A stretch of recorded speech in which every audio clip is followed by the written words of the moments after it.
فوج نے اتوار کے روز غزہ کے 3 آبادی والے علاقوں میں دن میں 10 گھنٹے جنگ میں محدود وقفہ شروع کیا ہے۔ اس دوران طیاروں سے خوراک کے پیکٹ گرائے جا رہے ہیں۔ اسرائیل کا یہ اقدام غزہ میں بھوک میں شدید اضافہ اور جنگ میں طرز عمل پر بین الاقوامی تنقید کے بعد اٹھایا گیا ہے۔ اسرائیلی فوج نے کہا کہ صبح 10 بجے سے رات 8 بجے تک 3 علاقوں میں جنگ میں توقف رہے گا۔ یہ 3 علاقے غزہ شہر، دیر البلح اور مواسی میں تمام بڑی آبادی والے علاقے ہیں جہاں داخل ہونے والی انسانی امداد میں اضافہ کیا جائے گا۔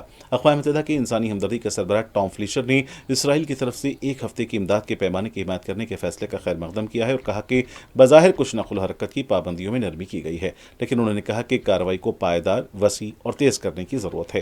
کمزور بچوں کی تصاویر نے اسرائیل پر تنقید کو ہوا دی، بشمول ان اتحادیوں کی طرف سے جو جنگ کے خاتمے کا مطالبہ کر رہے ہیں۔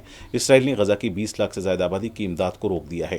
غزہ میں صحت کے حکام نے بتایا کہ اسرائیلی حملوں میں ہفتے کے آخر تک کم از کم 41 فلسطینی ہلاک ہوئے، جن میں 26 امداد کے متلاشی تھے۔ اسرائیلی فوج نے کہا کہ خوراک پر مشتمل 28 امدادی پیکجوں کو ہوائی جہاز سے اتارا گیا اور کہا کہ امداد کی ترسیل کے لیے محفوظ راستے بنائے گی۔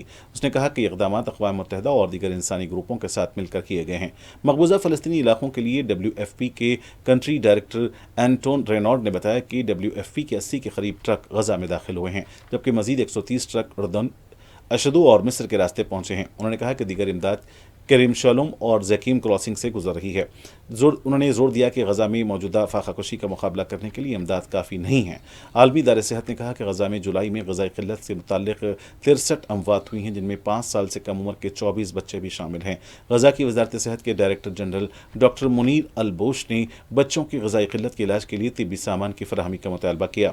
اسرائیل اور امریکہ نے جمعرات کو قطر سے مذاکراتی ٹیموں کو واپس بلا لیا۔ انہوں نے حماس کو مورد الزام ٹھہرایا اور اسرائیل نے کہا کہ وہ مذاکرات کے متبادل آپشنز پر غور کر رہا ہے، جبکہ حماس کے مذاکراتی وفد کے سربراہ خلیل الاحیہ نے کہا کہ جنگ بندی مذاکرات میں مزاحمتی تنظیم نے زیادہ سے زیادہ لچک کا مظاہرہ کیا ہے۔ حماس کے سینئر اہلکار محمود مرداوی نے کہا کہ انسانی بحران پر اسرائیل کے نقطہ نظر کی تبدیلی غزہ میں بھوک سے مرنے والے فلسطینیوں کے اعتراف کے مترادف ہے، اور زور دے کر کہا کہ اس کا مقصد اسرائیل کی بین الاقوامی حیثیت کو بہتر بنانا ہے، نہ کہ جانیں بچانا۔ دوسری جانب امریکی صدر ٹرمپ نے اتوار کو غزہ میں کمزور اور غذائی قلت کے شکار بچوں کی تصاویر کو خوفناک قرار دیا۔